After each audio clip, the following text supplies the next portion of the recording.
pour la modélisation de croissance d'un arbre.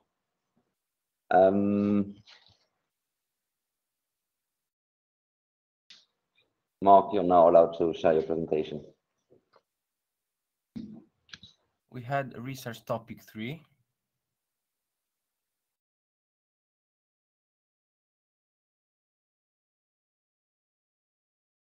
So each branch evolves into 2 different parts.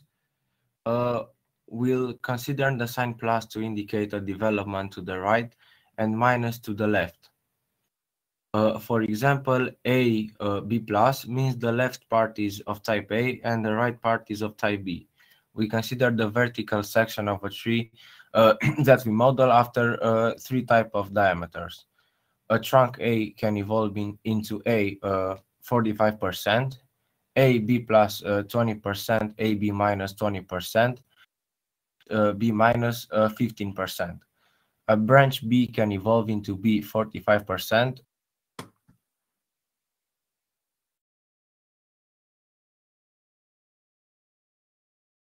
A branch C can evolve into C 45%.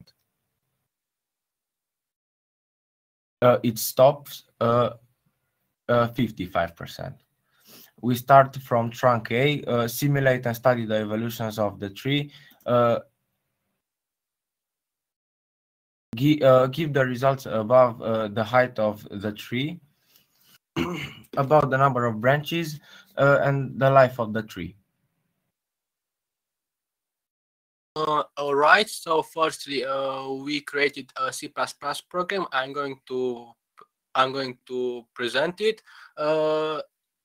It calculates the probabilities of each branch after a number of years.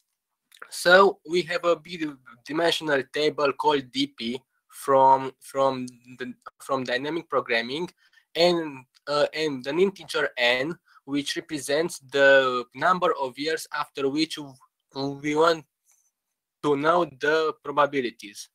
And we are using a binary tree. That is a tree where each node has exactly 2 children nodes. And the depth of a binary tree is 2 to the power of n minus 1, considering we start from level 0. At the level 0, there is the first node with the probability 100%. For each new level, we calculate the probabilities for each type of branch based on some simple math formulas and the parent node. And the results are outputted in an external file, so they can be visualized much better and easier. And right here, we've got a C++ program. It's quite short. It has 60 rows only. And right now we input 5 and A. That means that we want to find the probabilities after 5 years, considering the starting branch being A. And in the external file, we can see all the branches with all their probabilities shown really nice. And for example, the last branch has a 97.25 probability of being empty after only 5 years.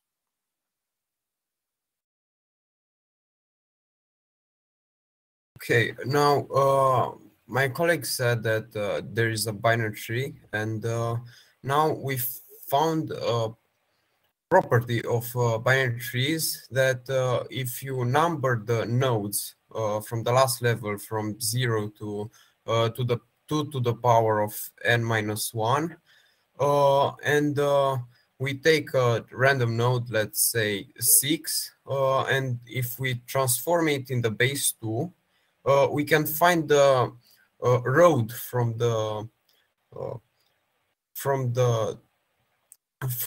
first level to this node. So 6 in the base 2 formula of 6 is 110.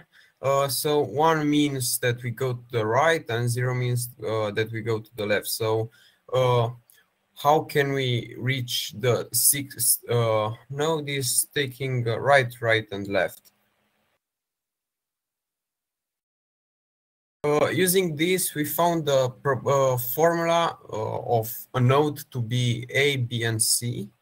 So a node, the probability for a node to be A is 65 over 100 to the power of how many zeros are there in the base 2 form times 20 over 100 at the power of number of ones in the base 2 form. This is because 65 over 100 is the formula is the probability to go to the right to another node that is A, and 20 over 100 is the probability to go to the left, to go in another node that is A. So, for example, if we take 6, the probability will be only 2.6%.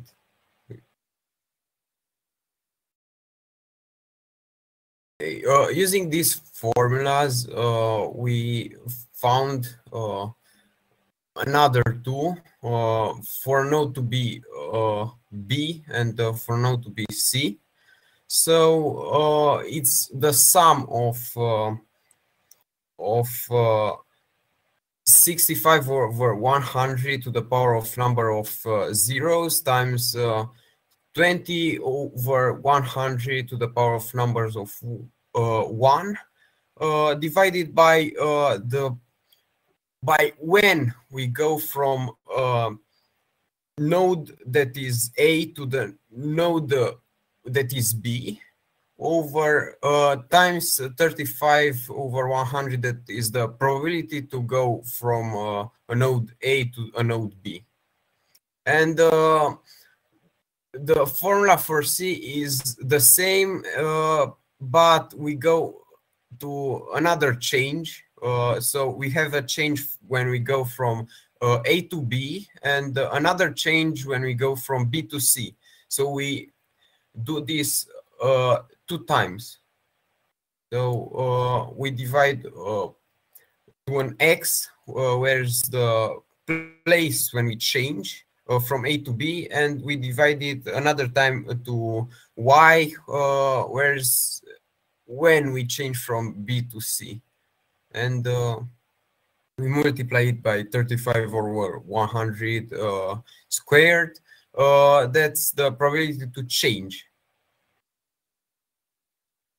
So basically, we divide it with X because we don't want to go another time to another node that is A.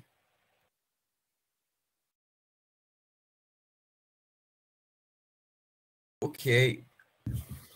We also use some Markov chains, chain theory, to approach the problem a bit more technically, more mathematically. And, first of all, to prepare the matrix which we need to then power by n to find out the probabilities that we want. For our Markov chains, we have to find out the probability of a node to be of a certain type, starting from a branch of a certain type. So now you'll probably see that we have a lot of probabilities which have commas in them, so like 42.5% or 77.5%. Well, as we said, we had a convention that every time we have a development, we're going to develop into 2 different nodes. So using Markov chains, we're going to find out the probability of a node to be of a certain type after n developments. But that node is going to be random. So when we develop from a branch of type A, we're going to have 2 different nodes. So we're going to have to divide that certain probability by 2, because we don't know if we're in the left part or the right part of the development. For example, from a trunk A, we have a 45% probability of it still being a 20% for AB plus and 20% for AB minus. So if we sum up 22.5% plus another 20%, we're going to have the 42.5% we described there for nodes to be of type A if we're starting from a branch of type A. So we also found out the probabilities for the others. So the probability of a node to be of type B starting from a branch of type A is going to be 35%, and so on and so forth. And we're going to use Markov chains theory to determine of what type a certain node is after n developments. And to start, we have to put all those probabilities into the matrix X.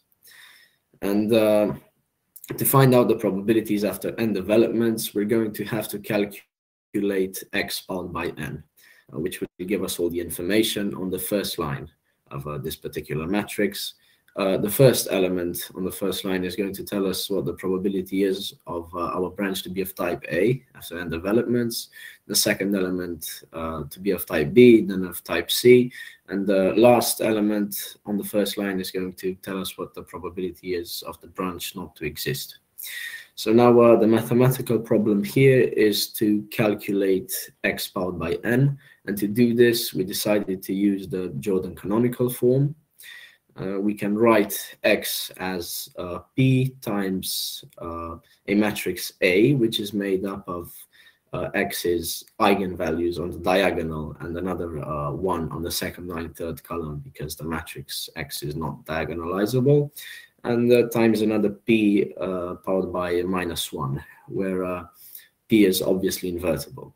Now, the advantage with this form is that if we calculate X powered by n, if instead of simply using X, if we use P times A times P powered by -1, as we can see, we're going to end up having P times A powered by n times P powered by -1. So our task is to simply calculate A powered by n, which is much easier to do.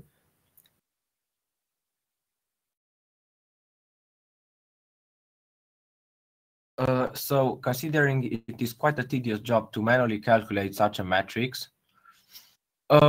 we decided to use Wolfram alpha, which gave us the following results. We found P and P powered -1 with Wolfram alpha, and this Wolfram alpha is an aligned computational knowledge engine.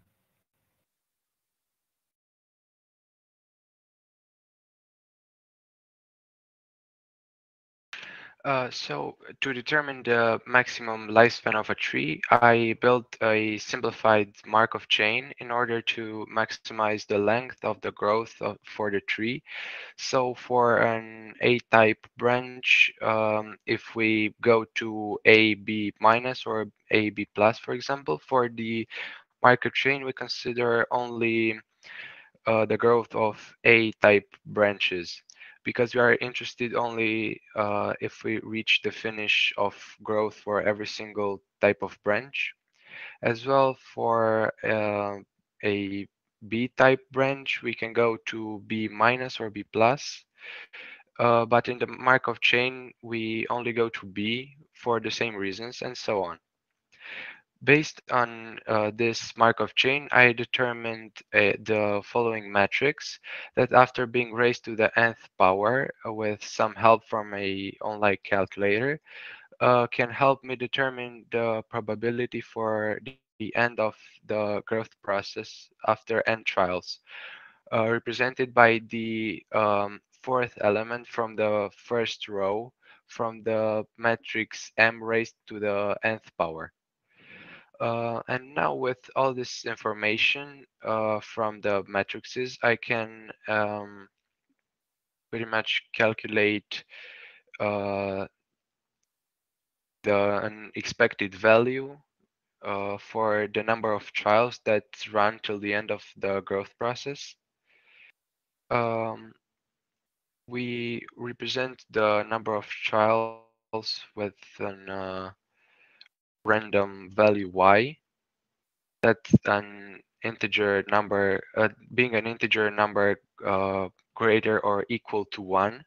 So its medium value is calculated using a weighted average, pretty much. And with the weight for each random value y being the probability P of y, that is determined from the matrix M, being again the fourth element from the first row from the matrix M raised to the yth power. Based on this, we pretty much came up with the following formula shown on the slide that accurately determines the lifespan of the tree.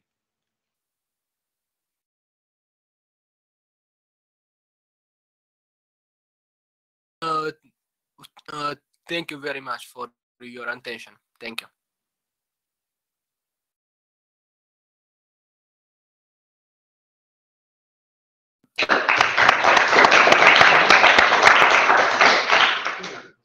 Questions? We're going to tell you right now.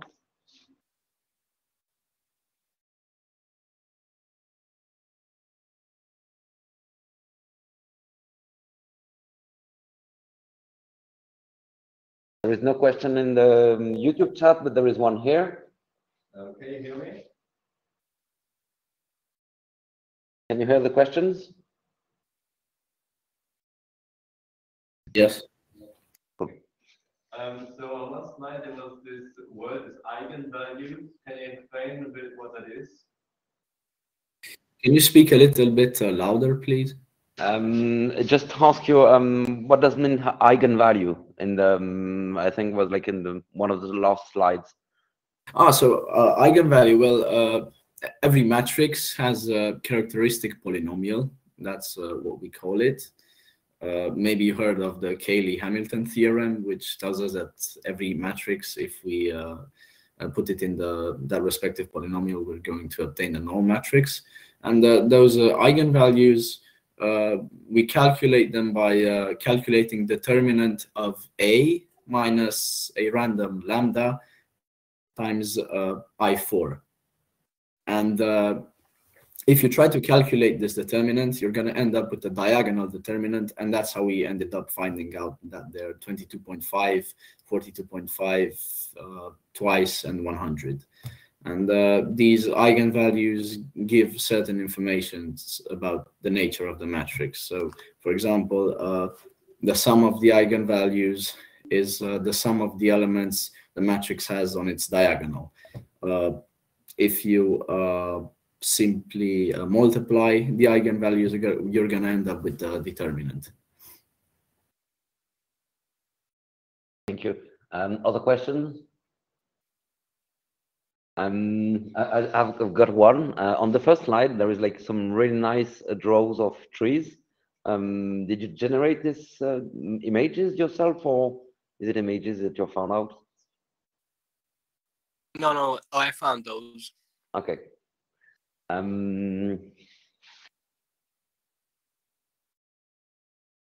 Thank you very much. I don't see any. I'll just check if there is other questions.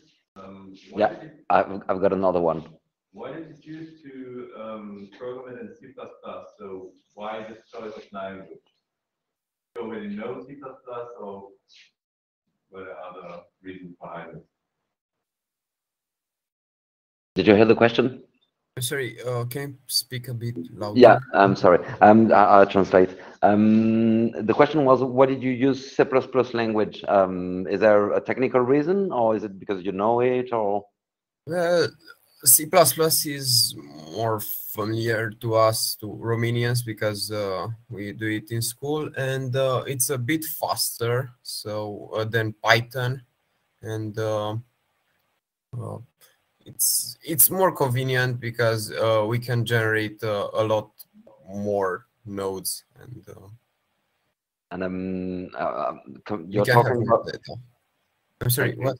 No, you're talking about that you're learning C++ at school in Romania, but you're in 12th grade, I guess, and are you studying as well all this matrix theory and eigenvalue and determinant at school, or did you discover with this MATH.en.JEANS project? We study matrices at school, but eigenvalues are out of the school curriculum, but we learn them preparing ourselves for certain mathematical contests and activities and whatnot. Okay, thank you very much. We're gonna, if there is no more questions, we're gonna start with the next presentation.